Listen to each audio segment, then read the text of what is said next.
bilkurari hasiera emango dugu, ohiko osoko bilkurari, eta ez nuke hasi nahi osoko bilkura hau Hondarribiko udalean hamarkada luzetan lanean aritutako lankide baten oroimena egin gabe.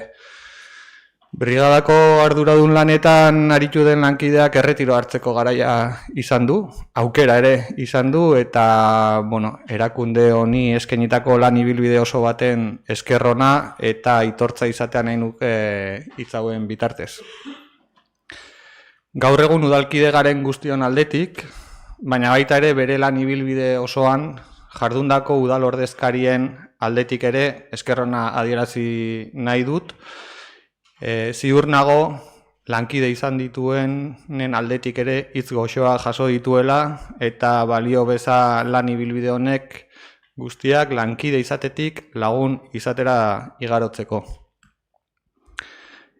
Izan dezazula osasuna, Jesus Mari, datozen urte hauetan bizitzaz gozatu ahal izateko.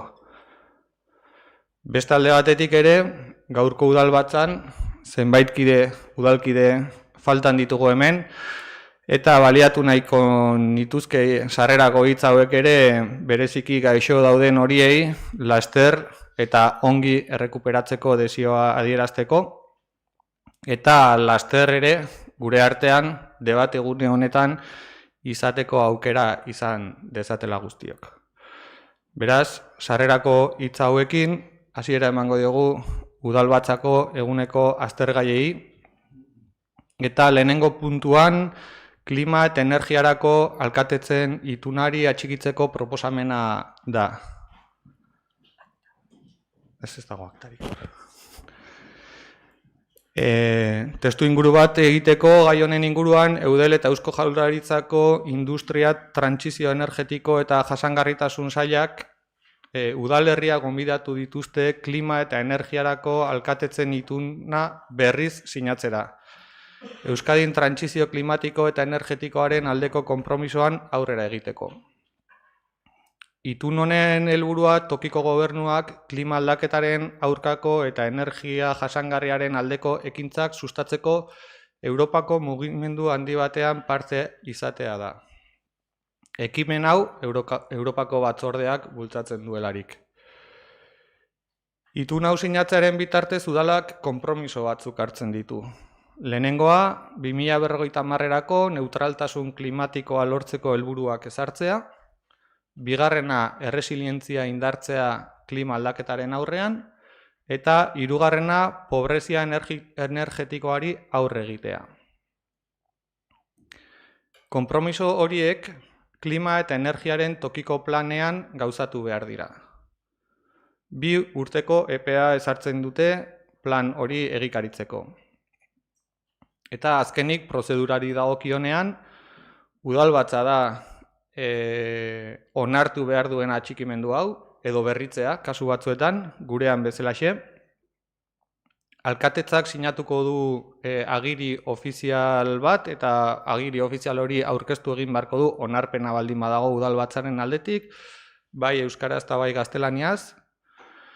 Ondoren informazioa web plataforma batean igo egin beharko da, eta atxikimendua berritu ondoren, udalak 2 urte izango ditu, lehen aipatu dudan bezala, bere tokiko plana eguneratzeko edo eta onartzeko. Hau honela, udalbatzari proposatzen zaiona da, Europako klima eta energiarako alkatetzen itunari atxikitzea. Ez dakit norbaitek zerbait esateko asmoa duen. Bozketara pasako gera beraz, Europako klima eta energiarako alkatetzen itunari atxikitzearen aldeko bozkak. Aho batez onartuta. Bigarren puntuari dagokionean, 2024-2026 ekitaldietarako Hondarribiko udalaren dirulaguntza plan estrategikoaren aldaketaren onarpen dekretuaren berri ematea da. Oroituko zarete irailean burutu genuen udalbatzan onartu genituela 2 dirulaguntza izendun, eta bata Hondarribia Futbol Elkarteari eta bestea Hondarribiko itsaskari baitari zegokionak, eta dirulaguntza horiek onartuta diru laguntzen plan estrategikoan adierazi egin behar dira diru laguntza horiek jaso direla, eta horregatik sinatu zen urriaren 8an 2869 alkate dekretua, eta horren berri eman behar zaionez udalbatzari, gaur berri emate hau. Ez dakit zalantzarik izan daiteken edo argipenik behar den.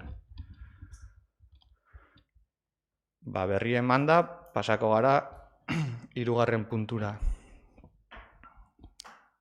3. puntuan, Hondarribiko udalerrian bidaiarien hiri-garraio publiko erregularraren zerbitzuaren kontratazio espedientearen esleipen proposamena da. Eta honi buruz, aipatu apirileko udalbatzan, 2025ko apirileko udalbatzan, onartu genuela autobus zerbitzua martxan jarriko zuen kontratazio prozedura abiatzea.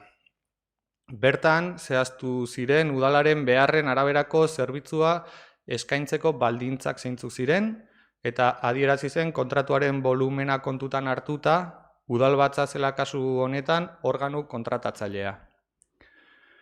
Prozedura honetan 2 lehiakidek hartu dute parte, eta kontratazio mailak urriaren 10ko ebazpenean kontratazio organoari, hau da udalbatzari, SS Bus UT enpresari Hondarribiko udalerrian bidaiarien hiri-garraio publiko erregularraren zerbitzuaren kontratazioa esleitzea proposatu zuen.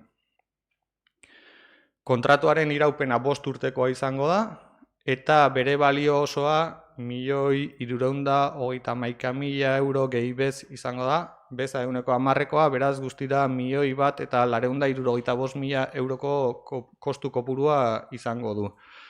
Hori 5 urteetan banatuta eta urtero aurrekontuetan sartzeko konpromisoa izango da, baldin eta udalbatza honek proposamena onartu eta kontratua sinatzen bada datozen asteetan. Beraz, hau da proposamena, ez dakit zehaztapenik, baloraziorik egin nahi den. Bai, Kalixa, zure da hitza. Eskerrik asko, arratsalde on guztioi. Pozgarria da, ari garela pausok ematen minibusaren zerbitzuarekin. Guk hasieratik adierazi genuen gure proposamena zela maiztasunaren aldetikan apostu ausartagoa edo sendoagoa egitea 20 minuturo. Eta aipatu duzun bezala, 2 aukerak egon dire, 2 proposamen egon dire, eta 2 memoria teknikoetan azaltzen da, 30 minutuko maiztasun hori betetzeko, igual zailtasunak egon daitezkela. Guk horregatik ere, jarraitzen dugu gure proposamenekin, ezinezkoa da ja hemendik aurrera, baina berriro esaten dugu. Eta gero aurrekontuen proposamenean ere baiz, kopuru bat sartu dugu, autobusen geltokien egokitzeko aukera aurrera eramateko, eta gure aldetik aldeko bozka orain arte egin dugu bezala. Eskerrik asko. Besterik? Josu? Azken finean, autobusen garaia, etorri zaigu. Este es un tema que, en las políticas que siempre hemos defendido como Partido Socialista es que el transporte público es un elemento fundamental, sobre todo porque a veces facilita el servicio, facilita que las personas que no tienen bienes, sobre todo suficientes, tienen la posibilidad de hacer un transporte público, y además con el tema de la MUGI. Últimamente se ha inaugurado la línea Hondarribia-Policlínica. Yo creo que ha sido un tema positivo, está la licitación por medio y al final, tenemos el tema del transporte público de Hondarribia. Esta es una asignatura que, siempre ha estado encima de la mesa desde que yo estoy en este ayuntamiento. En la anterior legislatura ya se dieron los pasos de alguna forma de formalizar algunas cuestiones. Por suerte, en esta legislatura lo podemos andar. Yo creo que es un paso importante que, tiene sus lagunas, es decir, que seguramente habrá que hacer una revisión dentro de 6 meses de cuál es la situación, si de alguna forma, el tema de las paradas, si los precios, es decir, si los 30 minutos, pero yo creo que ese es un tema que, que habrá que ir analizándolo en su momento. Pero el mero hecho de que dentro de un tiempo podamos tener un autobús urbano que vaya recorriendo todo el casco y sea compatible con la tarjeta Mugi, que sea compatible con Amute, con Mendelu, con otros ciudadanos que en este momento no le contempla, que sea compatible, es un paso importante, en lo cual nuestro voto, bueno, pues va a ser favorable. Bai, Garoa, zure da hitza. Bai, arratsaldeon. Gure aldetik ere baiezkoa izango da, izan ere, bueno, jakina da gure herria ez dagoela derrigortuta autobus zerbitzua eskaintzea, baina horren aldeko apostua egin zen, ez? Aurreko legealditeke ere, orain ja martxan jartzeko aukera daukagu. Egia da, eta hemen gaude ez, frekuentziekin eta gaiekin, egia da herri ereduak ez digula laguntzen oso zabalean gaudelako eta segurazki eukiko dugula horren inguruko goraberak eta zailtasunak, baina nik uste dut danak jabetu behar garela gauza bat eta horlako proiektu baden bezala martxan jartzea, bere egokitzapenak eta bere denborak beharko ditula, baina, bueno, behintzat martxan jartzea pozgarria da bai.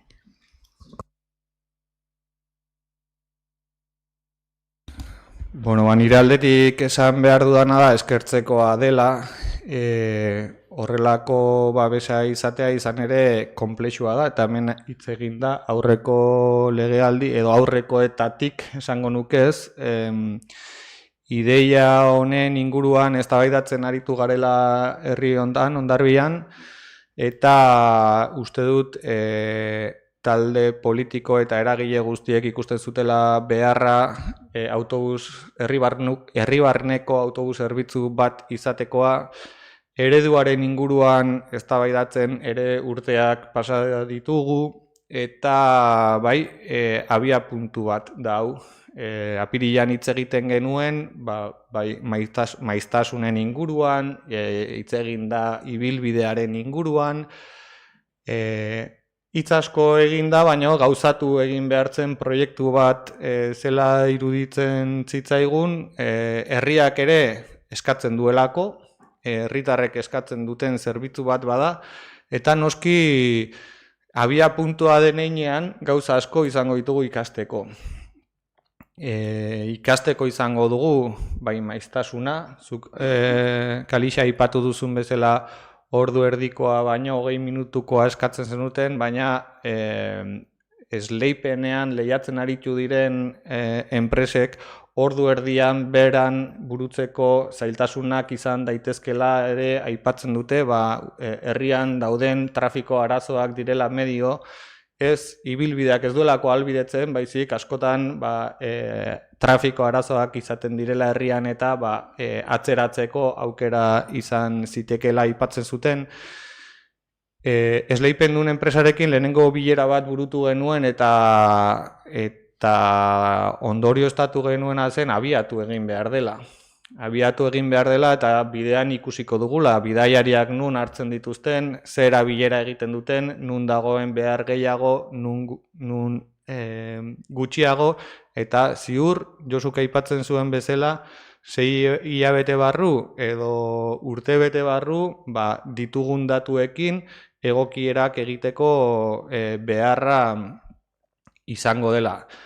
Baina, abiatu gabe, sekula ez genuken ez jakingo abiatzea zen garrantzitsua, kontratazio prozesua ez da erreixa, horrelako, ia €1.000.000 terdiko kontratazio prozesu bat ez da erreixa, kontratazio mailak ordu asko pasa ditu eztabaidatzen, bai plegu teknikoetatik eratorritako proiektu teknikoetan, bai baldintza ekonomikoetan, eta horren adierazle da, Josuk aipatzen zuen bezala, foru aldundiak ere bere zerbitzuak esleitze prozesu batean ere badabiltza, eta zenbat denbora ere daramaten esleipen prozesu horretan buru-belarri lanean, eta oraindik ere beraiek badaukate ibilbide bat egiteko, ez dutena gaur egunera arte kontratazio berria esleitzeko aukera izan, ez?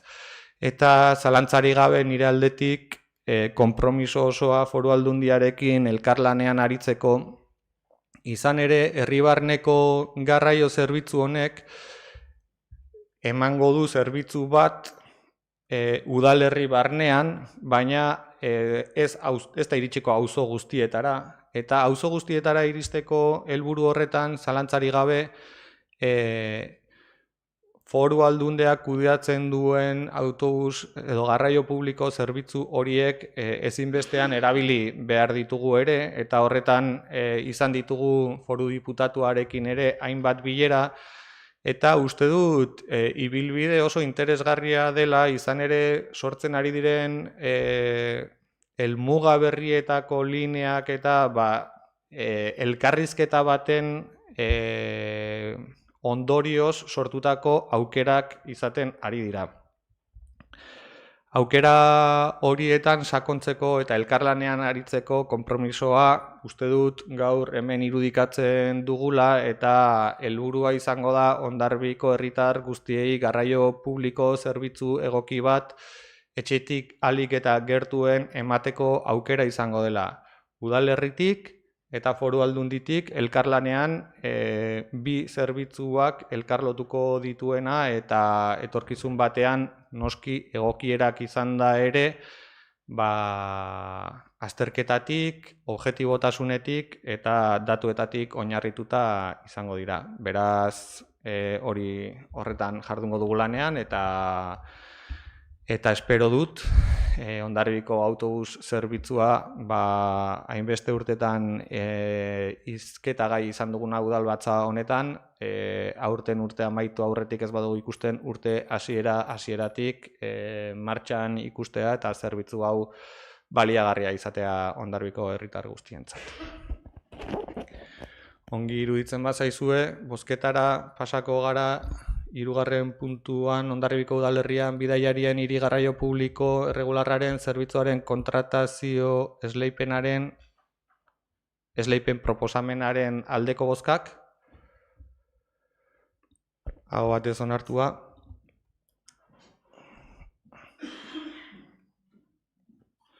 Eta 4. puntua Hondarribiko hiri merkataritza eta zerbitzuen berritze estrategiaren ekintza planaren dokumentua onartzeko proposamena. Estitxuri emango diotitza mesedez, zulandu duzula eta. Eskerrik asko Igor, arratsalde on guztioi.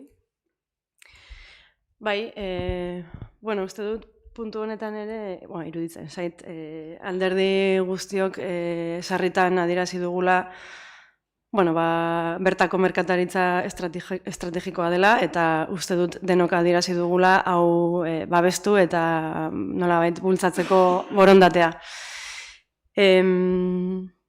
Iruditu zitzaigun iraungita zegoen perko bat genuela, eta noski bizi berritzeko estrategia hori berriro ere egituratu eta plan berri bat egin behar zela, eta gainera oso momentu egokian geundela izan ere, ari ginelako ere, hiri antolamendurako plana idazten, eta nolabait iruditzen zitzaigun, bi dokumentuek hildo beretik lan egin behar zutela, hortara etorri zen gero auzo bihotzen kontzeptu hori, baina ez hori bakarrik, ez? Lanean ari ginen beste hainbat ere mutako dokumentazio edo planekin ere, nolabait txertatuta egon beharko litzatekela, adibidez, oraintxe bertan gizarte zerbitzutatik lanean ari diren auzoekin ekimen horrek ere nolabaiteko inpaktua eduki du dokumentu honetan. Alegia, esan nahi dudana da dokumentu honek beste arloetan lantzen ari ziren estrategiak ere kontutan hartu behar zituela. Saiatuko naiz labur azaltzen nola izan den prozesua, dokumentu honek aurretik diagnostiko bat eduki du. Diagnostiko horretan gutxi gora bera, 780 bat pertsona ukitu dira, alde batetik merkatariak beraiek, bai elkarrizketa bitartez, baita ere establezimendu bakoitzari egindako inkesta bitartez, herritarren iritzia ere jaso da, baita ere etxeetara egin den inkesta baten bitartez, eta baita ere kale behaketaren bitartez. Eta azkenik, nolabait datu estatistiko eta aurretik egindako ikerketetan ere oinarritu dira diagnostikoa egiteko.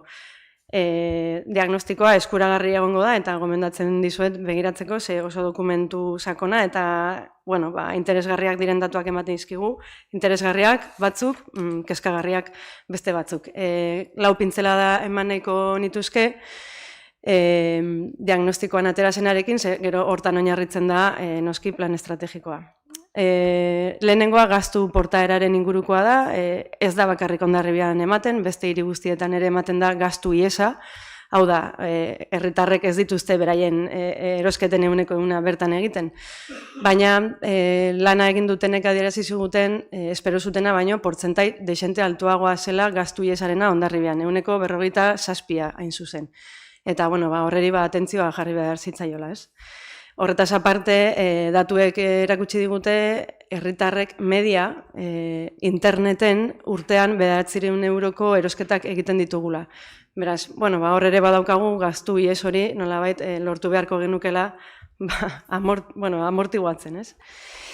Gero datuek erakusten digute ere bai, establezimenduen demografiak jeisten jundela azkeneko 5 urteetan, zerbitzuetan izan ezik, hau da, estetikarekin eta ile apaindegikin zerikusia duten establezimenduak gora egin du 103%, baino gainontzeko merkataritzek bera egin dute 6%, eta gero horrek ekartzen diguna da, lokal hutsen kopurua onditzea eta gure kaleetan nolabait nabaritzea pixkat tejido horren galera, ez?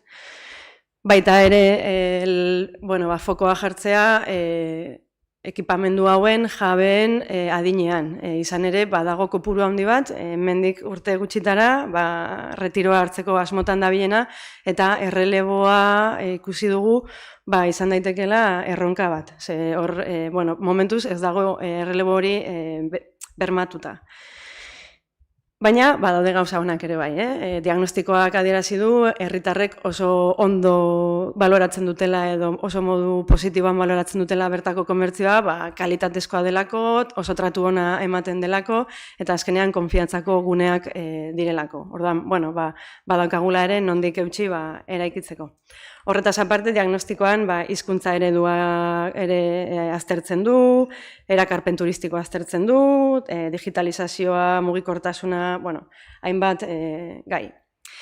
Beraz, nolabait, diagnostikoaren ondorioak edo ze erronkei erantzun behar dion plan honek, dira, esan dudan bezala, gastu ies hori murriztea, bestaldetik, merkataritza aukerak diversifikatzea, izan ere badirudi, jendeak esaten dula, kanpoan egiten dula erosketa, ez bai du hemen topatzen behar duen produktu hori. Gero, belaunaldi erreleboa, bere biziko garrantzia duena, online presentzia eta digitalizazioa bultzatzea, salmente gure saltokietan. Sektorearen barne kohesioa ere garrantzitsua da, ze barne kohesio horrek erraztuko du gero administrazioarekiko harremana ere bai. Merkataritzan hizkuntza aniztasuna bermatzea, batez ere euskararen aldeko kanpainak egitea. Garraioa, mugikortasuna eta aparkalekuaren inguruko erronkak ere baditugu. Eta azkenik turismoa baliatzea, ze oraintxe bertan ez dago egonkortuta bizitan etortzen zaizkigun hoien erosketa joera, ez? Beraz, guzti honetan oinarrituta, plan honek 6-8 urte bitarteko bizi iraupen bat edukiko du, eta 4 ardatzetan oinarritzen da. 4 ardatz horietan, 30 ekintza biltzen direlarik. Gehiago jo dugu plan errealista batetara eta egingarria izango den plan batetara, eta ez ambizioz betetako plan batetara, izan ere gero betetzen ez baldin bada, hor frustrazioak eta haserreak hazten direlako. Eta beraz, iruditzen zaigu, 30 ekintza hauek batzuk oso mardulak, urrengo 6 urteetan behintzat lan eskarga ekarriko digula. Laburra aipatuko ditut, zeintzuk diren ardatz horiek, esan dudan bezala, 4 ardatz dira, lehenengoa da, hiri espazio komertziala eta mugikortasuna. Eta hemen barruan, esaten nuen bezala, auzo bihotzekin lotutako linea bat dago, non hiriaren eredu polizentrikoa bultzatu nahi den, hau da, auzoetan nolabait komertzio hori aktibatu nahi den, eta ez izatea dena portua edo aldezarrean. Lokal hutsen kudeaketa, bai edo bai martxan jarri behar dena, eta baita ere merkataritza gune horien seinalizazioa. Bestalde esaten nuen bezala, mugikortasuna beste eremu garrantzitsu bada, eta hemen, oraintxe bertan aipatu dugun puntu honek lagunduko digu, izan ere garraio intermodala lantzeko puntu bat jasotzen da, bizikleten erabilera eta komertzioaren arteko harreman hori ere lantzeko neurriak daude, eta baita ere nola ez, aparkalekuaren hausnarketa izan ere, merkatariei benetan kezkatzen dien gai bada. Hortan ere lanean harrapatzen gaitu eta hurrengo hilabeteetan honi buruz sakon hitz egingo dugu. Bigarren ardatza, komunikazioa eta dinamizazioa da, hemen 9 ekintza biltzen dira, eta hemen dauzkagu alde batetik dinamizazio sektoriala, hemen kultur departamentuarekin lan egiteko proposamena jasotzen da, bi sektoren artean aurrikusten diren ekimenak nolabait integratuta joteko, baita ere auzo mailako aktibazio komunitarioa, horregatik aipatzen nuen leheno auzoekin programa horrek ere landuko duela pixka bat eremu hau, eta gero azokeen dinamizazioa. Sentsibilizazio kanpainak ere ikusten dira lerro honen barruan, eta adin tarte bakoitzarekin ekintza bat aurreikusten da. Horrela, umeentzako ekintzak, gazteentzakoak, familia gazteak, adinduak eta bisitariak ere kontutan hartzen dira target bezala. Hirugarren ardatzean daukagu lehiakortasuna eta jarraipena, eta hemen jasotzen dira 10 ekintza, batez ere sektoreari berari enfokatuta eta beraien ekintzailetza eta konpetitibitate hori hobetzeko asmoarekin. Beraz, hemen ditugu prestakuntza eta aholkularitza pertsonalizatuak, esperientzia praktikoen trukaketa, negozio ereduen modernizazioa, eta lehen aipatu dugun digitalizazioa eta informazio kudeaketa. Baita ere, euskararen sustapena lerro honen barruan sartuko litzateke. Badago gero, aipatu dizuedan bezala, beste lerro bat, transmisioaren antolaketa, non esaten duen bezala, errelebo hori landuko den, biziraupen hori bermatzeko, ezta?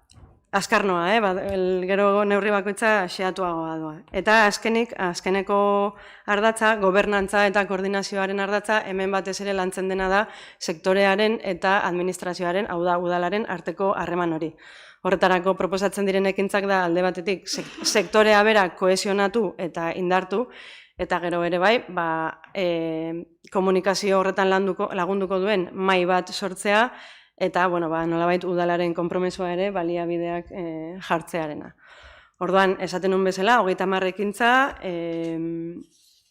gure komertzioa bizi berritzeko, eta plan hau batzordean aurkeztu genuen, uztailean, okerrez baldin banago, hor ez bakarrik batzordean, baizik eta eragileei, hau da sektoreari ere aurkeztu zitzaien, epe bat ireki genuen proposamenak jasotzeko, Amuitz merkataritza elkartearen proposamenak jaso genituen, eta esango nuke ia denak sartu direla, nolabait hortan ere lanean ari ginelako, edo nolabait jasota zeudelako, eta nabardura bat egitea besterik etzelako.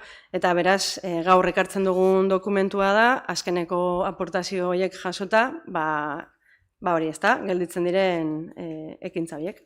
Beraz, hauxe da onartzera dakarguna. Eskerrik asko ez ditxu, ez dakit baloraziorik, iritzirik, Maria, zure da ditza? Eskerrik asko. Gure aldetik, gure taldeak balorazio positiboa egiten du, aurkeztu zaigun planaren inguruan, lanketa tekniko oso garrantzitsua eginda, sakona, diagnostikoarekin bat gatoz, eta norabide zuzena daukala uste dugu. Tokiko merkataritza indartzea, mugikortasuna eta hiri espazioa zaintzea, sektoriari egokitzapen eta modernizazioan laguntzea, uste dugu hauek hildo nagusi bezala hartzea garrantzitsuak direla, eta egia da, azkeneko urteetan, AJ gobernuan egon denean, bide hauek nolabait jorratu egin dira. Lanketa oso berezia eginda Hondarribiko dendak dauzkaten nortasun propio horretan. Uste dut horrek bai Hondarribiko bezeroetan eta baita ere inguruko herriko bezeroetan sartu egin dela. Urteetan aitortu egin dute merkatariek inguruko herrietako bezeroak etortzen direla Hondarribira erostera, beste herrietan denda txikiak eta itxi egin diren momentu batean Hondarribian sektorea sendo mantendu egin da, eta uste dut denok zoriontzeko berri bat dela. Diagnostikoan hor giltzarri bezala agertzen da, Hondarribiko erosleak geroz eta gehiago erosten dutela Hondarribiko dendetan, azkeneko urteetan, hori benetan oinarri sendoa dela uste dugu plan honi aurrerapena emateko. Azkeneko urteetan egin diren ekintza asko, nik uste ja egonkortu egin direla urteko egutegian, urteetan sektorearekin lankidetzan egin diren proiektuak dira, uste dugu egonkortzen ari direla eta horrek emaitza onak ematen ari direla. Eta, esan bezala lanketa handia eginda, teknikoki, herritarrekin, bezeroekin markatu merkatariekin, eta bide hori jarraitzea espero dugu, bai elkartearekin, Amuitz elkartearekin noski, baina baita ere, elkartean parte hartzen ez duten merkatariekin ere, prozesu hau irekita egon dadila dendari eta zerbitzuak eskaintzen dituzten guztiei. Beraz, uste dugu plan hau martxan jartzea eta ekintza plana gauzatzea ona izango dela Hondarribiko merkataritzarako, eta beraz EAJ-PNV aldetik aldeko bozka emango diogu ekintza planari. Mila esker. Eskerrik asko zuri, beste valoraziorik? Bai, ez ditu. Bai, eske EAJak proposatu zuen komisioan epeak zehazteko urteak, ez? Eta bai, adostu genuen hor lehenko genuela, oraintxe bertan planak ez du jasotzen, baina adostuta dago hori egitea eta astu zait komentatzea. Hori, barkatu Igor, hori komisioan aipatu genuen, hori eskatu genuen, baina, bueno, esan zenun baiez, por lo tanto, ondo ikusten genuen. Vale, eskerrik asko. Xehetasunak jasota, ongi baderitzozue, laugarren puntua bozkatzera pasako gara, Hondarribiko hiri merkataritza eta zerbitzuen bizi berritze estrategiaren ekintza planaren dokumentua onartzeko proposamenaren aldeko bozkak. Aho batez onartuta. Bosgarren puntura egingo dugu salto. Gipuzkoako Foru Aldundiaren eta Hondarribiko udalaren arteko hitzarmenaren luzapen gehigarria sinatzeko proposamena etxez etxeko laguntza zerbitzua finantzatzeko. Josu mesedez, zure da hitza. Kaixo, arratsalde on guztioi. Badakizue, gizarte zerbitzuen legeak etxez etxeko laguntza lehen arreta zerbitzuen barruan kokatzen duela, eta berez udaletxearen eskumenekoa dela. Hondarribian, 80, 115 erabiltzaile inguru dituen laguntza bat da, eta urtean 25.000 ordu inguru ematen dira. Beraz honek badauka kostu handi bat. Gainera, uste dugu etxez etxeko laguntzak eguneko bizitzarako oinarrizko ekintzetan eragin handia duela. 2017 urtetik Foru Aldundia udaletxeekin bat elkarlanean ari da eta finantzaketan laguntzen du. 2021an beste hitzarmen bat sinatu zen, eta ikusten dugu, orain berriro ere beste luzapen bat proposatu dute Foru Aldunditik, eta beharrezkoa dela, batzea, azkenean finantzaketan laguntzen dulako, eta horrek eragin zuzena daukalako bai udalaren aurrekontuetan. Valoraziorik, bai, Noa, zure da hitza. Arratsalde on guztioi, gure aldetik esan, Josuk esan bezala, mota honetako hitzarmenak garbi uzten duela beste behin ere, erakunde ezberdinen alteko elkarlana ezinbestekoa dela gure herria eta gizartean dauden premiazko beharrei erantzun bat ematerako orduan. Beraz, gure bozka aldekoa izango da ere. Eskerrik asko. Zuri, beste valoraziorik? Ongi baderitzozue, bosgarren puntuan etxez etxeko laguntza zerbitzua finantzatzeko Foru Aldundia eta Hondarribiko udalaren arteko hitzarmena sinatzearen aldeko bozkak. Aho batez onartua.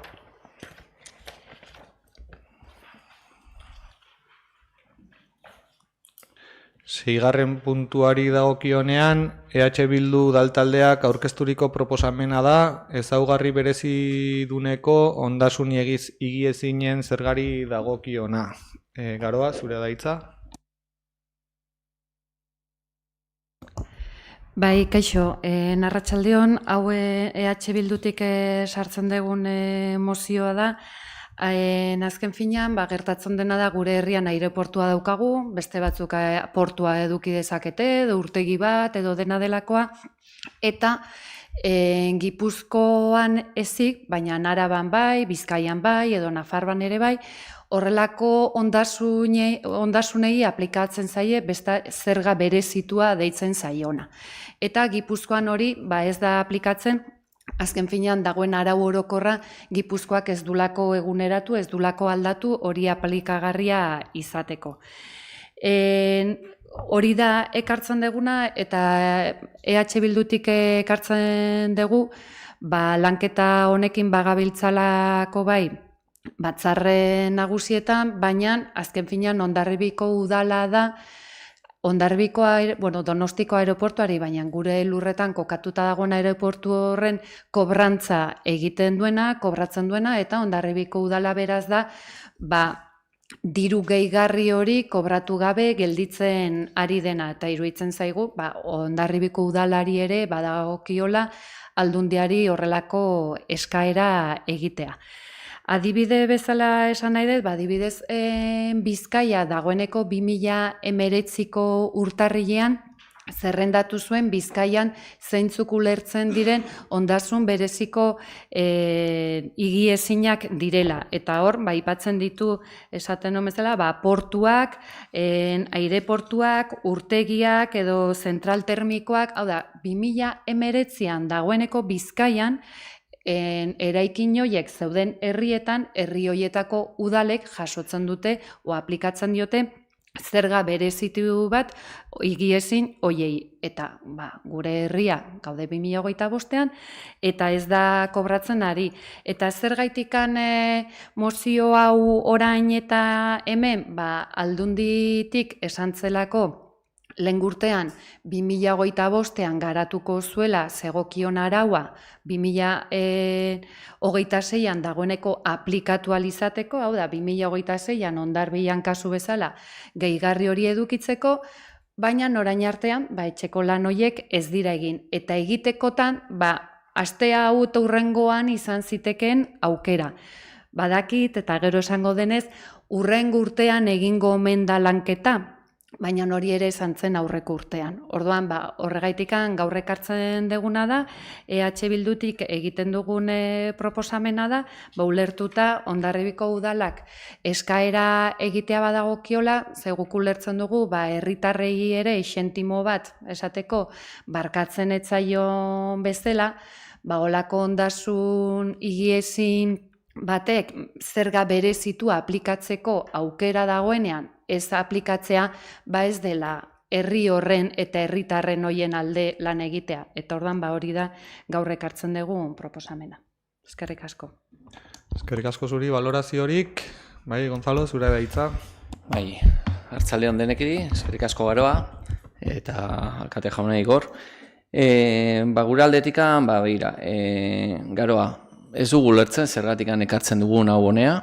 Atzo bosamaile bileran aipatu genuen mozio guztiak atzea botako genitula, batez ere denok ez ginelako, eta horrela gelditu ginen. Baina, horren arira ez dugu lertzen nolatan ekartzen duzun eskaera Hondarriko udala Gipuzkoako Foru Aldundiei eskatzen diola, zergan arau fiskala horiek aldatzeko nahi hori, aukera baduzulako. Zu junterazea batzar nagusitan zaude, zuk alduzu batzarran eskatu, zure talde politikoare eskatu dezake, beraiek eta zuek zeate eskatu behar duzutena, batzar nagusietan zaudetenak, eta ez Hondarriko udalak. Bestaldetikan, argi esan genuen atzo ere bai, Foru Aldunditik lantzen nahi dela, martxan dagoela, eta hurrengo urteko, hau martxan jarriko dela, aurten ez dela egingo. Eta horrela helarazi genizioen bai guk, eta bai Partido Sozialistak. Eta orduan, azalpen guztiak, jarri genitu mai gainean, eta alare ekarri duzu mozioa. Begira, gure aldetikan ez dugu ez kontra ez alde egingo, abstenituko gera, baina batez ere, azalpen guztiak eman dielako. Gaizki formulatuta dago gainera mozioen eskaera, eta beraz ez dakio Hondarriko udalari eskatzea. Batez ere, batzar nagusitan zaudetenak bai kidei eta bai talde politikoei. Eta bertan zuek zaudete. Beraz, abstenitu behar ginen bi, eta besteak egian alde, batez ere errespetok izan da lau baja daudelako gaurko udal batza honetan, baina abstenituko gora denak. Hala, zuen proposamena aurrera atetzeko, baino kontutan izan, plantamendua ez dela egokia. Ez dela egokia eta gainera atzo hitza eman genizuen, gure mozio guztiak ateko ziela atzea eta zuri aurrera junda. Beraz, aztenituko gara. Eskerrik asko, beste valoraziorik, Josu? Bai. Bueno, nik errepikatuko dut, bere garaian errepikatuko berdina. A ver, es que es curioso que en este momento, por parte de EH Bildu, se presente esta moción cuando EH Bildu forma parte del equipo de gobierno. Bueno, que el ayuntamiento, el equipo de gobierno, también haga la solicitud a la Diputación o a las Juntas Generales este tema. Es decir, de alguna forma yo creo que a veces empezamos a hacer discusiones en el Pleno cuando es mucho más sencillo. Si se ve que al final hay una distorsión en cuanto al tema de los cobros, el ayuntamiento tiene que de alguna forma directamente solicitar a la Diputación, decirle, oiga, aquí hay una diferencia en cuanto al tema de los cobros, hay un aeropuerto que no está cobrando, no está pagando lo suficiente y es el ayuntamiento. Yo creo que es el equipo de gobierno el que primero tiene que hacer la solicitud al ayuntamiento. Y es el equipo de gobierno. Y vosotros formáis parte del equipo de gobierno. Y sin embargo se nos trae aquí a un debate, pues a veces, no digo ficticio. Yo estoy de acuerdo con que de alguna forma se cobren los impuestos y cuanto más mejor para que los ondarribitares de alguna forma tengan más compensación. Pero en política también existe la estrategia y lo que es la oportunidad. Y yo creo que la primera oportunidad es que el equipo de gobierno, en este caso, haga la solicitud. No ahora, sino quizás de alguna forma el año pasado también se podía haber hecho. Es un tema que si se ha estado barajando y si ha habido una serie de personas que de alguna forma han notificado esta diferencia, y sobre todo el Vizcaya, pues de alguna forma es el ayuntamiento. Segundo, el tema de Garoa. Yo creo que Garoa, a ver, tú eres juntera y lo puedes hacer en las juntas. Y lo traes aquí al ayuntamiento a que nosotros podamos votar. Es que a veces confundimos y decimos, a veces no confundir, sino que de alguna forma despistamos al personal y decimos, bueno, ¿para qué están discutiendo sobre cosas que son más sencillas que todo esto? Si hay un equipo de gobierno y estáis en el equipo de gobierno de EH Bildu y a Botanitz en este caso, lo más lógico es que acojáis el tema, el coro por los cuernos, con el acuerdo del resto de las fuerzas, que ya lo estamos, para que de alguna forma fiscalmente este tema vaya adelante. Eso es lo que yo creo que es en política, el camino corto es ese, porque lo demás es palabrería. Y es lo que yo creo que no hay que hacer, porque al final el ciudadano pues no entiende. Por lo tanto, yo creo que esta moción que de alguna forma traes en este caso, pues simplemente te digo la verdad, no procede, porque tú tienes mecanismos suficientes para poder defenderlo en las juntas y en la Diputación. Y si el año pasado de alguna forma no se os hizo caso, pues no sé, pues haber insistido en las juntas, haberlo traído al ayuntamiento y el equipo de gobierno y el resto de las fuerzas políticas le hacemos la solicitud. Por lo tanto, yo me voy a abstener. No porque no puedo estar en contra de esto, pero me voy a abstener. Simplemente por ética. Por ética. Eskerrik asko, Josu, nik zehaztapen bat formen inguruan. Josu, zu behin baina gehiagotan aipatu duzu alderdi sozialistako ordezkari bezala gobernu taldean dauden udal taldeek ez luketela proposamenak aurkeztu beharko udalbatzara. Aldiz, zuk ordezkatzen duzun alderdiak, bai Foru Aldundian, bai Eusko Jaurlaritzan, eta bai Espainiako Kongresuan ere, proposamenak sartzen ditu alderdi bezala debatituak izan daitezen eremu, gobernatzen dauden eremu hoietako erakundeetan. Benetan uste dut, ez duzula arrazoia.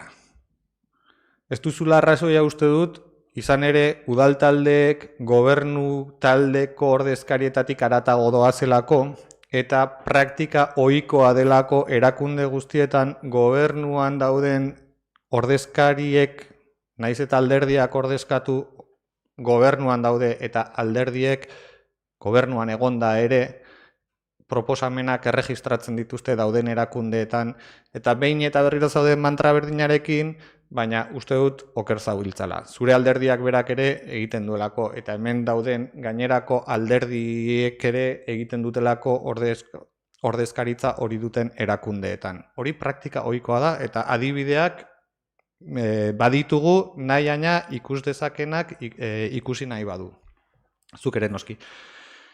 Eta beste alde batetik, nik bai alkate bezala jaso izan dut kontu hartzailetzatik beharra edo, udalak dituen diru sarreretan diru sarrera horiek handitzearen ikuspegi batetik. Eta mahai gainean egondu da oraingo kontu hartzailetzatik, baina aurreko kontu hartzailetzatik ere, pentsatzen dut aurreko gobernu taldean zeuden ordezkariek ere, garaiko kontu hartzailetzatik ere jasoko zutela horrelako proposamena bazegoela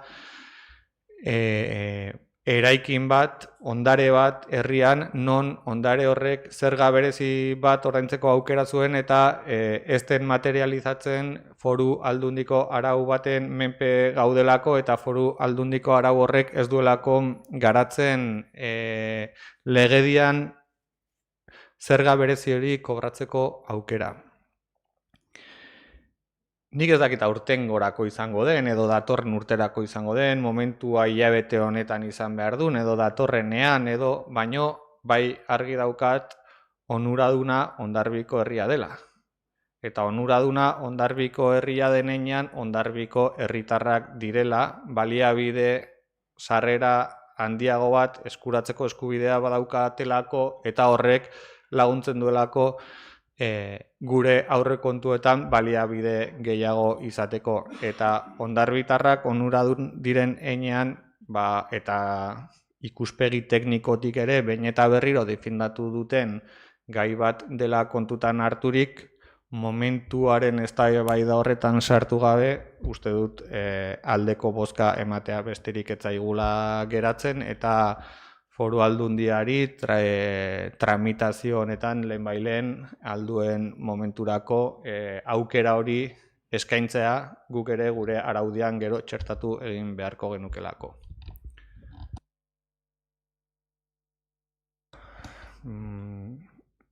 Bai, Garoa, zure da hitza. Bai, bakarrik argitu nahiko nukena, hirugarren bati eskatzen ari diogula, ez da mozio bat gure buruari zerbait eskatzeko, edo nik eta juntera naizen ikuspegitik ikusten dudan askotan ere nire buruaren marketinga egiteko. Ez da mozio bat nire buruaren marketinga egiteko, da mozio bat Hondarribiko udalak aldundiari eskatzeko. Eta eskaera hori ez dadila izan gobernuaren izenean edo alkatearena, baizik eta izan dadila udala tiroitzen zaigu, hemen gaudela. Baina, hori da, eta uste dut hasieratikan ere bai, eta atzo eztabaidatu genula, zergaitikan aipatu nuen, ni mozio hau ezin nuela atzeratu Nazarora momentua orain delako. Baina ulertzen dut zuena, jasotzen dut, ulertzen dut zuek ere nire arrazoiak ulertzen dituzuten bezala. Eskerrik asko. Bozketara pasako dugu, edo zerbait gehiago aipatu nahi da, gai honen inguruan, 6. puntuan Bildu taldeak aurkezturiko proposamena ezaugarri bereziduneko ondasun higiezinen zergaren inguruan aldeko bozkak, aurkakoak, abstentzioak, gehiengoz onartua, eta une honetan gai zerrendan bagenituen beste 3 mozio edo proposamen, hobeto esan da, bi alderdi sozialistak aurkezturikoak eta bestea EAJak aurkezturikoa. Gonzalo Klen aipatu du atzo bozeramaile batzordean gaur gauden zinegotzi kopurua kontutan hartuta adostu egintzela mozio hauek azaroko udalbatzara atzeratzea eztabaida, beraz horrela mantentzen dugu, ulertzen dut. Josu, bai? Esan? Ez, esplikazio txiki bat. Bai, noski, azaldu nik saiatu naiz azaltzen, baina zurea hobea izango da ziur. Hombre, el que retira soy yo. Lógico que tengo de ello la explicación, ¿no? Esan dut, zurea dela hitza. Claro, ya. Uste dut, esan dudala zurea dela hitza. Después de haberte la pedido. Ez, Josu, ez. A ver, vamos a ver. Josu, zurea dela hitza esan dut, azalpena emateko nahia azaldu duzunean, eta noski azalpena eman nahi badezu, azalpena emateko hitza emate izut. Ez eskatu ostean, baizik, zabaldu dut nik tartea hitzartzeko. Ja. Bai? ¿Sin la CG? Bueno. A ver, simplemente yo tenía dos mociones, una presentado sobre el tema de la sociedad pública, la necesidad de la sociedad pública en Hondarribia, y la otra el tema de la moción de Guadalupe. Pero he visto un poco en la Comisión de Gobierno que hay un problema, sobre todo por parte bueno, primeramente tengo que decir que, bueno, pues solidarizarme con las personas que están enfermas, en este caso, y de alguna forma yo lo que digo es que, bueno, que a ver si se ponen bien y espero todo lo bueno para ellos. Me refiero a las personas que en este momento faltan en el Pleno y que de alguna forma faltan por cuestiones de enfermedad. Esa cuestión lo que hace es, de alguna forma, retocar un poco la correlación de fuerzas, en este sentido, que es la mayoría y la minoría, y en este caso, si nosotros, en todo caso, pues estas mociones los sometemos a votación, pues evidentemente trastoca un poco la situación real del ayuntamiento, que es la mayoría y la minoría que en este momento existe. Para evitar todo eso, porque al final en política el recorrido, los tiempos son importantes y no en corto ganas, sino que a veces en corto pierdes, simplemente lo que yo planteaba, después de la discusión que tuvimos sobre este tema, es de que por parte del Partido Socialista, las dos mociones que tiene, lo que hace es retirarlas, pero posponerlas para noviembre, porque nos parecía mucho más lógico dada la situación, sobre todo para que no hurtar el debate de fondo que tienen estas dos mociones. Y por ese mismo motivo yo dije, bueno, yo no voy a jugar, no soy ningún ventajista en este caso, porque no me interesa, además incluso en política eso no vale, porque al final en lo corto siempre es malo. Entonces dije, bueno, vamos a retirarlas, pero para posponerlas para noviembre. Porque ante la situación, pues bueno, a mí me parecía lógica y eso es lo que yo, por parte mía, lo planteé en la Comisión de Gobierno y lo digo aquí, porque me parece que es lo más sensato y normal. Punto. Bueno, bat egiten dut eta eskertu ere, atzo bozeramaile batzordean, eta eskertuko nuke Josuk aipatzen duenean gobernu batzordean, baino bozeramaile batzordeari buruz ari dela eta aktan zuzen jasotzea, ez da gobernu batzordean izan, bozeramaile batzordean izan da baizik, eta atzo hitz egin genuen bezala, eta nik eskertu egiten dut, eta nire konpromisoa berrestu egiten dut atzoko hitzetan, gaur debatitzea baino zuen proposamena atzeratzea hurrengo udalbatza batetara mozio hauek, nire konpromisoa izango da, datorren udalbatzako gai zerrendan mozio hauek sartuko direla, sartu ziren erregistro zenbaki berarekin eta data berarekin, beraz lehentasuna edukiko dutela mozioak eztabaidatzerako garaian bestetan egin izan den bezala, errespetatuz nolabait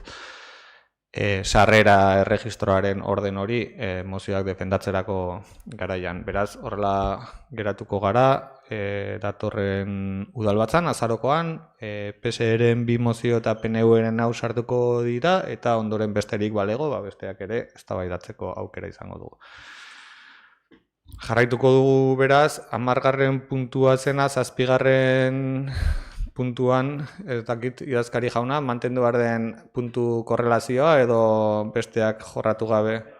7. puntu bezala jorratuko dugu gobernu organoen kontrolaren barruan 2025-ko 2730-etik 3016 zenbakira bitarteko alkate dekretuen berri ematea, ez dakit hauen inguruan galderarik badagoen, azalpenik behar den.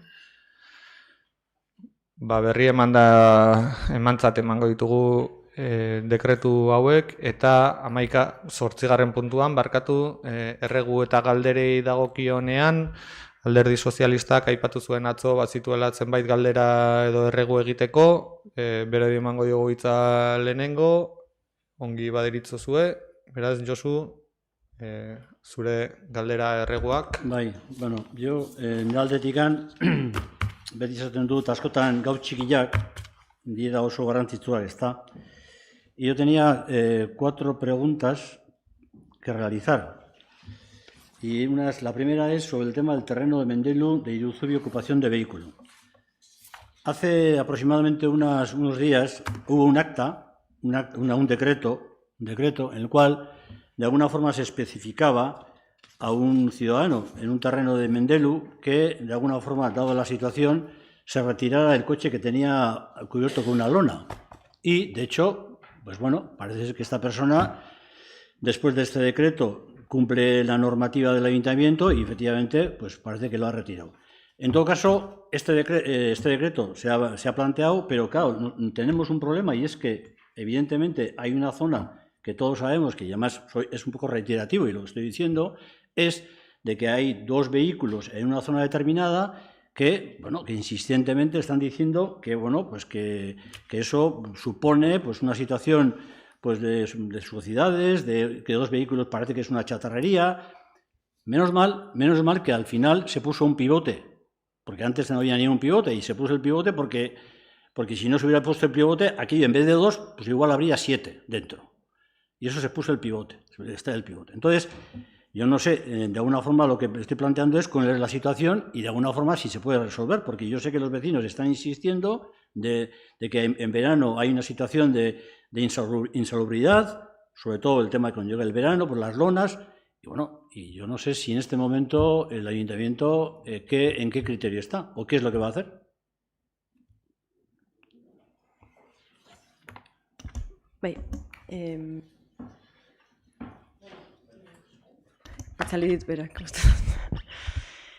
Bueno, egia da, honetaz hitz egin genunean, beste dekretu horretaz ez zenula ez aipatu. Bi egoera oso ezberdin dira, beraz beste dekretuari buruz ez dute zer esango. Bai, esango dizut, eta zuk esaten duzun bezala, gaia behin baino gehiagotan hitz egin dugu honetaz, hor Mendeluko farmaziaren ondoan dagoen lursail bat eta sari da, eta hor egia da, bueno, nolabaiteko residu urbano edo haulako akopio bat egiten ari zirela, udaletik juridikoki eskua sartu zen, eskatu zitzaion jabekideari hortik residu horiek erretiratzeko, esaten didatenagatik residuen gehiengoa erretiratu da, baina oraindik bulto handi bat gelditzen da barruan. Baina oraintxe bertan, bueno, eta importantea da jendeak argi edukitzea, eremu pribatu batetaz ari garela, eta udalaren eskumenak ere eremu pribatu baten barruan direnak. Baina orain, zuk esaten duzun bezala, antza denez eta azken egunetan eman diren gertakari batzuen ondorioz, hortik bizikidetza arazo batera salto egin du egoerak. Orduan, bueno, zer den guk egingo duguna? Noski, biztanle hoiei edo bizilagun hoiei bilera eskaini, de hecho, datorren astean bilera bat daukagu, entzun, aber zein den arazoa, eta beti egiten dugun bezala, hau pribatuen arteko arazo bat da, baina beti egiten dugun bezala, zubilana egiteko eta mediazioa egiteko presta agertzen gara, izan ere, bueno, ez da polita, ez? Bizilagunen arteko gatazka bat edukitzea. Así que hortan arituko gera. Bigarrengo galdera dijoa, auzoko bat, herritar batek bidalizian mezu bat, ezanaz, una foto, me enseñó de que, pelikula bat zegoela deprisa anunciauta, eta kulturetxean bota bidatzala. Nik ez da hitau zene furuna dan, estan, o pelikula normal badan. Edo de alguna forma, en el sentido de que ya kulturetxea bihurtuko da, zine botatzeko, auditorien utziko da, ze kriterio, badago kriterio bat, o ze kriterio da.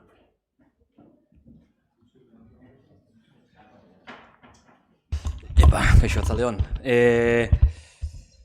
Pasaden asteburuan egintzen, pixa kontestuan jartzeko, urriaren 24an izan zen liburutegien eguna, bai, urtero egiten den, ospatzen den data edo, orduan hori izan zen nolabait ekimen berezi bat. Udal liburutegitikan ospatu zen 3 eguneko ekimen bat, urriak 24an udal liburutegian egin zen, denok dakizuen bezala, Lupe Calvo Elizazuk aterazun liburua, nola zen, pertsona izatearen balioa, Lourdes Ibáñez de Gaunaren bizitza kontatzen duen liburua hartu zen oinarritzat, eta 24an egin zen liburuaren irakurketa edo lanketa bat, ez? Horrekin batera, beste urtetan egin izan den bezala, 25an larun batean azokara jetxi izan eta liburu batzu jetxi ziren azokaren parte eta nolabait liburutegia kaleratze edo bizibilizatze aldera. Eta udal liburutegitik eta Papillon Zine Klubarekin elkarlanean proposatu zen, 3. egun hori, Papillon Zine Klubak programatu zezan pelikula bat. Hor dago lotura polit bat, ze Lupe Calvoren liburuan, Lurdesen bizitza eta hor agertzen diren bukaieran preso sozialen kartak eta agertzen dira, eta preso sozialak Lurdesi idatzitako kartetako batean agertzen zen aipamen bat Carlos Sauraren pelikula, ez? Deprisa. Orduan pixkat guzti horren kontestuan edo oinarritzat egin zen proposamena izan zen eta lotura udal liburutegia eta Papillon Zine Klubarekin 3. egun hori batetikan pelikula hori izan zedin, deprisa, eta pixkat lotura hori handitzeko proposatu zen modu pilotuan edo gero tertuliatxo bat egiteko, kaso hontan polborina baino, kulturetxean izateko aukera zegoen proposatu zen. Orduan, hori pixat marko guztia aurreko asteburukoa, egia esan balorazioa ona izan du da, oso ondo juntzen, kulturetxea bete zen, baina kokatuta dago zineklubaren barruan, baina kasu zehatzontan udal liburutegiarekin elkarlanean, ez? Orduan, zineklubaren dinamikak egonkortze aldera jarraituko du gaur daño momentuz egonkortu arte polborinakoan, eta gero besterik da kultura agendan dagoen zine eskaintza itxasetxe auditoriumakoa eta hori beste dinamika bate da. Eskerrik asko.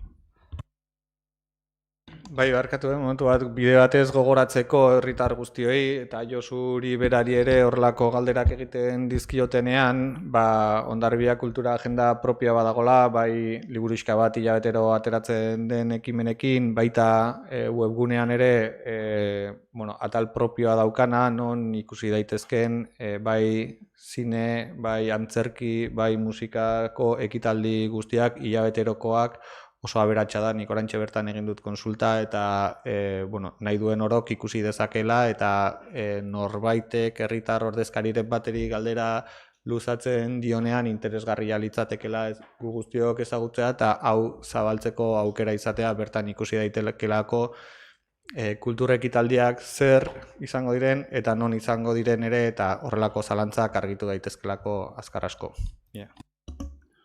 Sí, si me permites, me parece muy bien. Pero me permitirás también que pueda preguntar en el Pleno, ¿no? O sea, no me lances al tema del programa ni tal. A ver, una cosa es el tema del programa, que me parece muy bien, pero ya me lo han aclarado, que es un tema en torno al Fedefón. A mí cuando el ciudadano me pregunta una cosa, dice, oye, ¿esto qué supone? La pregunta es directa. Oye, ¿esto supone una alteración del tema del cine en lo que se daba antes en auditorio en Pasada y Charechea? Me lo ha aclarado muy bien. Pues no hace falta tu aclaración. Y yo, perdona que te diga, el tema está que, bueno, tu aclaración pues siempre vale, pero me permitirás que yo en el Pleno lo pueda preguntar. Simplemente. Josu, uste dut, eukiduzula aukera galdetzeko, Vale. uste dut hitza eman zaizula galdetzerako garaian arazori gabe, aurrez jakinda ze galdetzera zindoa zen, arazori gabe egin dezakezu nahi duzun galdera inolako arazori gabe, erantzun zaizu eta erantzunaren zabaltze bat egin dut, gustatuko zaizu edo ez, baina utziko diazu niri ere nik hitza hartu alizatea. Edo ez diazu utziko zuk niri hitza hartzea iruditzen zaidan adierazpena egiterako garaian. Utziko diazu?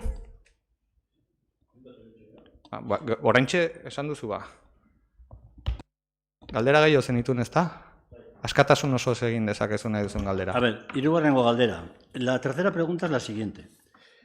Hace unos días me llegó a mí, pues a través del correo, un escrito de una serie de personas del ayuntamiento en el cual solicitaban que de alguna forma en su momento se hizo, pues había un tema de la administración, de alguna forma se les, bueno, desde el punto de vista salarial se les adecuó a un puesto diferente al que en este momento de auxiliares administrativos y de alguna forma pues mandan un escrito al ayuntamiento. Lo que quería saber es, aparte de esto, por ejemplo, y luego está también el tema de que en su día está todo lo relacionado con el tema de la elaboración de puestos de trabajo, lo que quiero saber es, llevamos ya un montón de tiempo sin una reunión de personal. Y la pregunta es, ¿cuándo vamos a hacer una reunión de personal? Así de claro. Galdera, noiz egingo dugun pertsonal batzorde bat? Nahi duzunean. Zer gai nahi duzu jorratu pertsonal batzordean da gauza? Pertsonal sailetik lantzen ari geren gauzak, udalbatzan eztabaidatu ditugu eta egin ditugu. Ezarri genuen urte hasieran, ez banago oker, aurtengo pertsonal saileko lan ibilbidearen programazio bat, eta programazio horretan lanean bagaude, urte amaierarako aurrikusia bat zegoen lan ibilbide horren balorazio bat ematea, eta noski lanpostu balorazioaren inguruan faltako diren urratsak aditzera ematea, baina gogoratu nahi dut baita ere, Josu, uda honetan izan dira hauteskunde sindikalak, pertsonal batzordean sindikatuetako ordezkariak egon ohi dira, urrian osatu da komite berriko izendapenak, egin dugu lehenengo bilera eta beraiekin hitzartu genuen lehenengo bilera horretan egingo genuela ondoko bilera bat, udalkideek, bereziki pertsonal batzordeko udalkideek ezagutu ditzaten langile ordezkari berriak, eta komitearekin batera pertsonaleko saio hori egitea. Gogoratu nahi dut ere, eta lehen esan dudan bezala urte hasieran egin ziren pertsonal batzordeko bilerak adierazi zein izango den urteko plangintza, eta tokiko gobernu batzordean ikusi ahal izan duzute plangintza horren urratsak betetzen jun izan garela, zeren tokiko gobernu batzordeko aktak jasotzen dituzutela, uste dut, esango nuke eskuragarri dituzutela behintzat gure sistemaren barruan, eta hor jarraitu ahal izan duzutela bereziki oposaketa deialdiak egin diren eta oposaketa deialdiak egiteko onartu beharreko prozedura guztiaren baldintzak eta guzti hori, bai betekizunak zeintzuk ziren, baldintzak zeintzuk ziren, eta baita ere zein prozedura izan diren, martxan jarri direnak, baina baldin baduzu gai konkreturen bat proposatu eta burutuko dugu arazori gabe ostegunen batean pertsonaleko batzordea.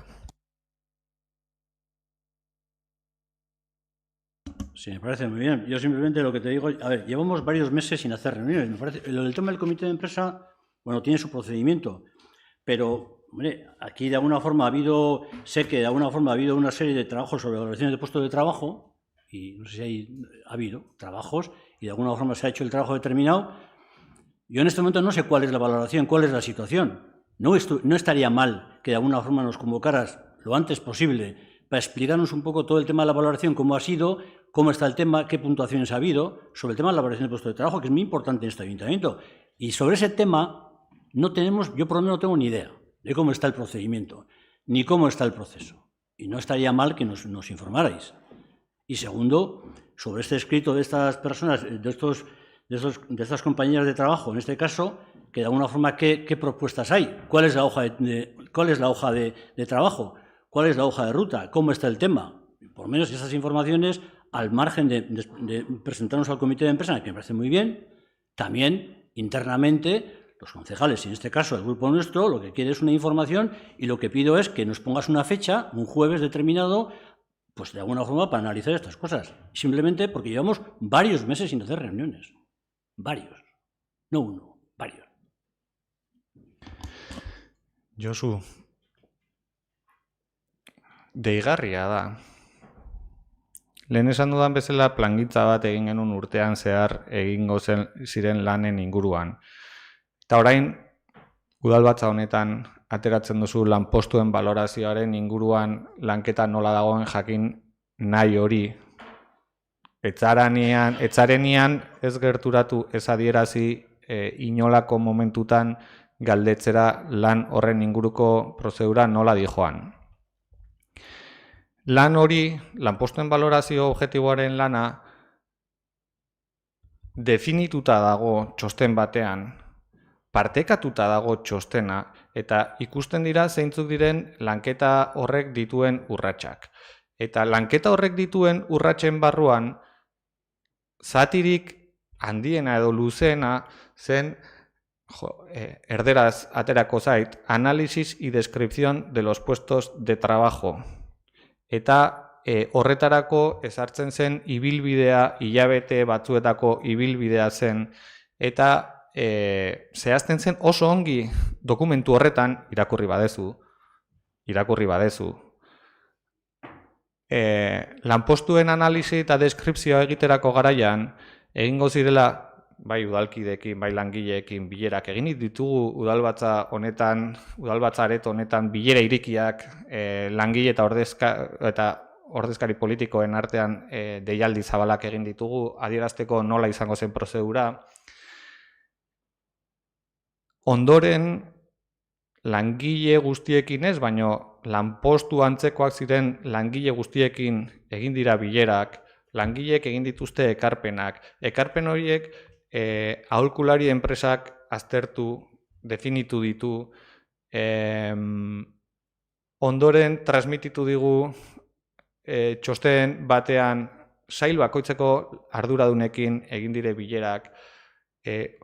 Bilera horietatik zehaztapen gehiago egin dira. Era berean, langileek hala eskatuta organigrama baten beharra bageneukala udaletxe honetan, organigramaren lanketarekin ari gara, hori ere metodologia horren barruan ezarrita zegoen, eta oraindikan ez gera iritsi lanpostuen balorazioa egitera. Analisi eta deskripzioen urratsean gaude. Horrek, bagenekien hilabete batzutako lanketa bazakarrela, eta lanketa hori bukatzen denean, itxiko date bat, eta hortikan ondoren balorazioaren urratsera pasako gara. Urrats hori itxi gabe, nola egingo dugu bilera bat adierazteko hasieratik adierazia geneukana egin behartzen lanketaren prozeduraren barruan ginela, Josu. Ez dago lehenengo urrats horren lanketa definitiboa, ez dago nola aurkeztu zein izan den lehenengo urrats horren emaitza, eta emaitzak daudenean noski egin beharko ditugula bilerak, baina zuk bazenekien, edo behintzat nahi izan bazenu, jakingo zenuen zeintzu ziren lanketa honen urrats eta denborak. Baina ez diazu galdetu ere egin, hilabete hauetan, galdetu ere ez diazu egin, ia nola dijoan lanketa hori. Gaur hemen, ez datzo, egon ginenean bozeramaile batzordean, etzenun honi buruz ezer galde egin. Lanpostuen balorazioaren inguruan. Gaur hemen egiten duzu galdera hori, eta ez daukat inolako arazorik azaltzeko, baina prozedura jakina zen. Prozeduraz hitz egiten aritu ginen. Eta prozedura hori jarraitzen ari gera.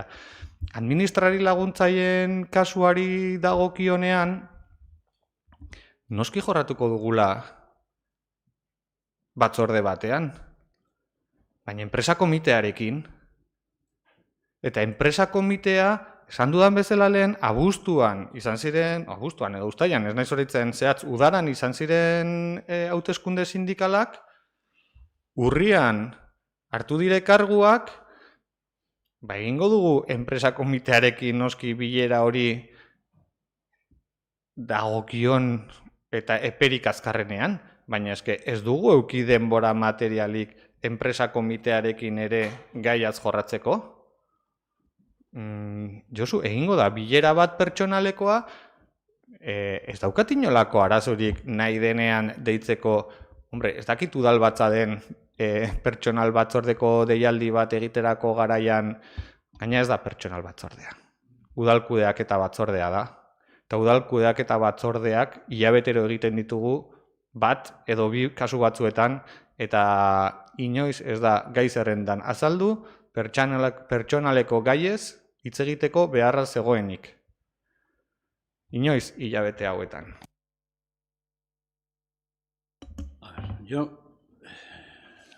Cudeaqueta, no cudeaqueta. Aquí normalmente el funcionamiento La comisión de personal, en este caso, lo convocas tú. Yo no tengo por qué preguntarte... que no hay comisión de personal. Perdona, personal... No hay comisión de personal. En los temas relacionados con todo el tema de la gestión del personal. Udal kudeaketa batzordea. Vale, de acuerdo. Pero, por ejemplo... Comisión de gestión del ayuntamiento. Sí, pero, y ahí hay varios perdona, departamentos. Pero quien convoca, cuando hay cuestiones relacionadas con el tema de puestos de trabajo, cuando hay cuestiones relacionadas con el tema del personal de este ayuntamiento, lo convocas tú. Josu, esan dut udal kudeaketa batzordea hilabetero gutxienez behin edo bitan elkartzen dela. Eta hor jorratzen dire besteak beste kudeaketa batzorde horren barruan dauden gaitegiak. Eta gaitegi horrien barruan inolako ordezkariren aldetik ez da egon behar bat galdetzearena edo nola dijoa gai hau. Eta izan ditugu kudeaketa batzordeak. Hilabetero bat edo bi. Debo estar en otro sitio. Porque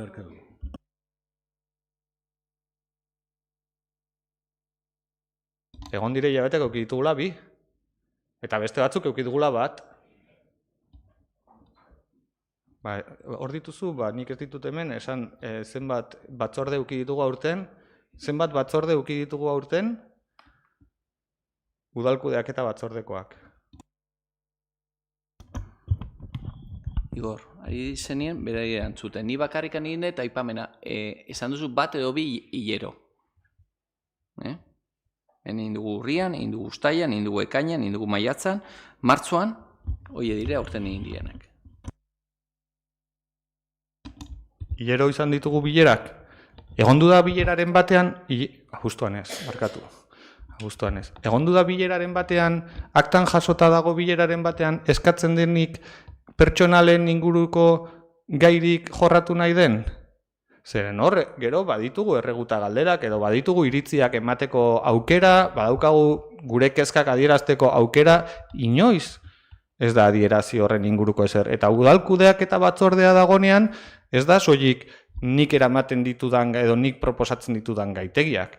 Besteek ere egiten dituzute ekarpenak, eta ez da inoiz adierazi orain etortzeko onera esatea hilebeteak eramaki ditugula elkartu gabe. Ez da egia.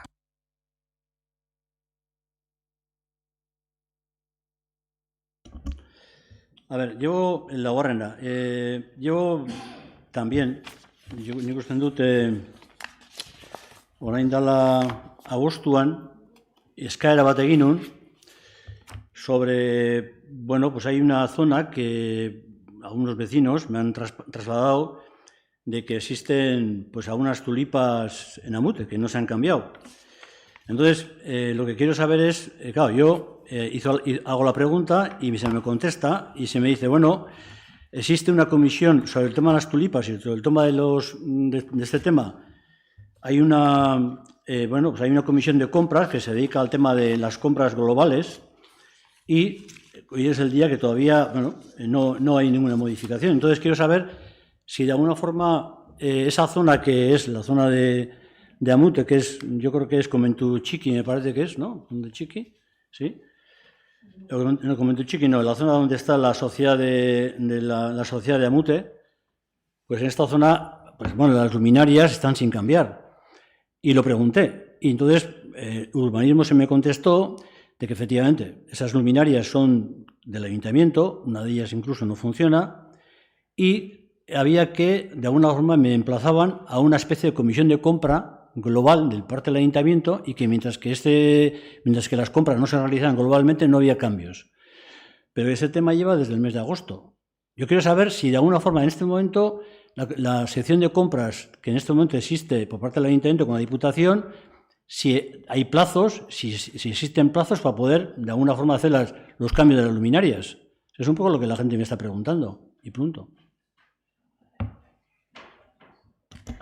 Bueno, laburra izango naiz, eskatuko diot hirigintzako, zerbitzuei kasu honetan errebisatu ditzaten, bat baldin badago ez duela argirik ematen, hori konpondu beharra dago. Orduan jasotzen dut zure eskaria eta hori da, eskatuko diete errebisatzeko.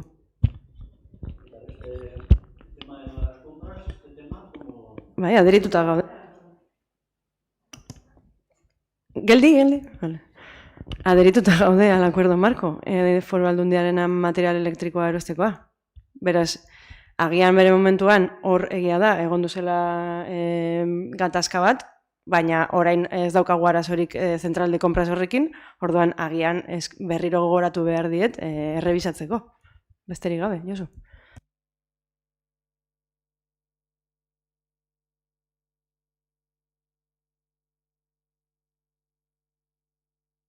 Beste galderarik?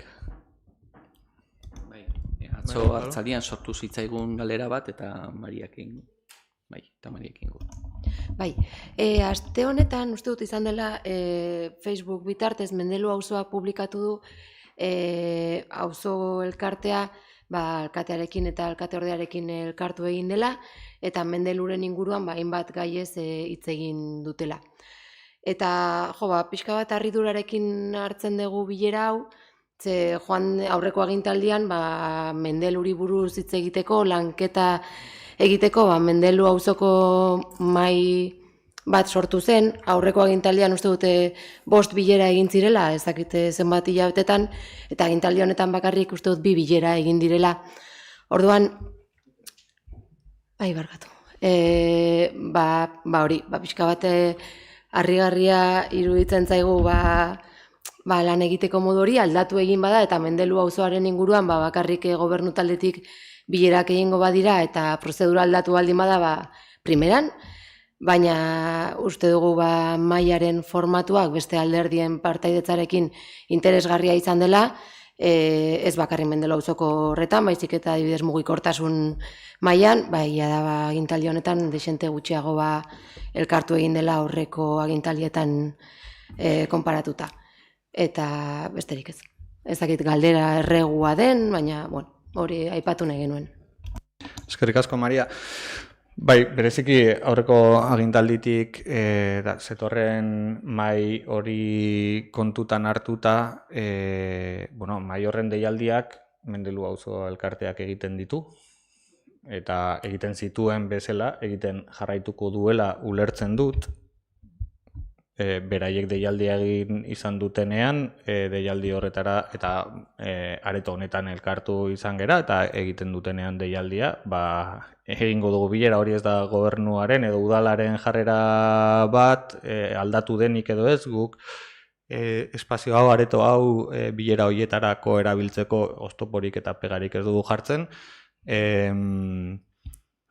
Mendelun auzo elkartearekin izandako bilera ohikotasuneko eta auzo elkarte ezberdinekin noiz egiten diren bilera hoien parte bat izan da, eta beraiek eskatuta gainera gerturatu ginen, baina udal taldetik argi daukagu Hondarribian egon daitezken auzo elkarteekin bilerak egitea egin behar den zerbait dela. Gustatuko litzaiguke denbora gehiago izatea, maizago eta gehiagotan egin ahal izateko horrelako bilerak, baina Mendeluko mahaiaren bilera horiek Mendelu auzo elkarteak deitzen ditu, eta deitzen duenean hemen egingo da, ez dago horretan inolako aldaketarik, eta ez da izango.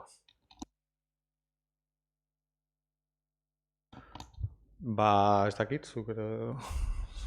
beste galderarik ezean, arratsaldeko 7 eta 25 ditugun honetan, amaitutzat emango dugu urriko ohiko osoko bilkuraren deialdi, bilera hau, eskerrik asko guztiei zuen ekarpenagatik, eta azaroan egongo gara berriz elkar. Mila esker.